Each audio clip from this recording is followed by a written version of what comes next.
اور ہم نے ہر انسان کے اعمال نامے کو بصورت کتاب اس کے گلے میں لٹکا دیا ہے، اور قیامت کے روز وہ کتاب اسے نکال دکھائیں گے جسے وہ کھلا ہوا دیکھے گا۔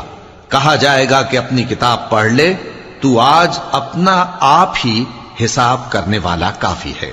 مسلمانوں، نجات نہ تو تمہاری آرزوؤں پر ہے اور نہ اہل کتاب کی آرزوؤں پر۔ جو شخص برائی کرے گا اسے اسی طرح کا بدلہ دیا جائے گا، اور وہ اللہ کے سوا نہ کسی کو حمایتی پائے گا اور نہ مددگار۔ جو لوگ اپنا مال اللہ کے راستے میں صرف کرتے ہیں، پھر اس کے بعد نہ اس خرچ کا کسی پر احسان رکھتے ہیں اور نہ کسی کو تکلیف دیتے ہیں، ان کا صلہ ان کے پروردگار کے پاس تیار ہے، اور قیامت کے روز نہ ان کو کچھ خوف ہوگا اور نہ وہ غمگین ہوں گے۔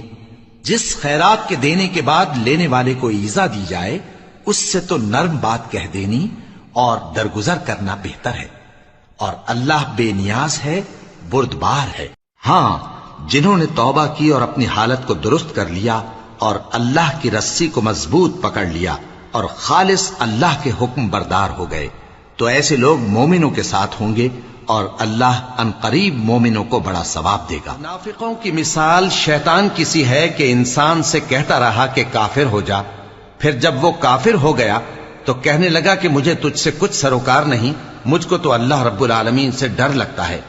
تو دونوں کا انجام یہ ہوا کہ دونوں دوزخ میں جائیں گے، ہمیشہ اس میں رہیں گے۔ اور بے انصافوں کی یہی ایمان لائے اور نیک کام کرتے رہے، ان سے اللہ نے وعدہ فرمایا ہے کہ ان کے لیے بخشش اور اجر عظیم ہے، اور جنہوں نے کفر کیا اور ہماری آیتوں کو جھٹلایا وہ جہنمی ہے۔ پیغمبر، میرے مومن بندوں سے کہہ دو کہ نماز پڑھا کریں، اور اس دن کے آنے سے پیشتر جس میں نہ اعمال کا سودا ہوگا اور نہ دوستی کام آئے گی، ہمارے دیے ہوئے مال میں سے پوشیدہ اور علانیہ خرچ کرتے رہے۔ کیوں نہیں؟ جب زمین کوٹ کوٹ کر برابر کر دی جائے گی اور تمہارا پروردگار جلوہ فرما ہوگا اور فرشتے قطار در قطار آ جائیں گے اور دوزخ اس دن سامنے لائی جائے گی، تو انسان اس دن سوچے گا، مگر اب سوچنے سے اسے فائدہ کہاں مل سکے گا؟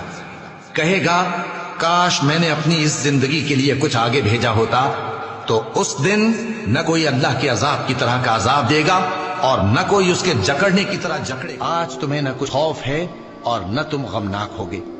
جو لوگ ہماری آیتوں پر ایمان لائے اور فرمانبردار بن گئے، ان سے کہا جائے گا کہ تم اور تمہاری بیویاں عزت و احترام کے ساتھ بہشت میں داخل ہو جاؤ۔ ان پر سونے کی تشتریوں اور پیالوں کا دور چلے گا، اور وہاں جو جی چاہے اور جو آنکھوں کو اچھا لگے موجود ہوگا، اور اے اہل جنت، تم اس میں ہمیشہ رہو گے۔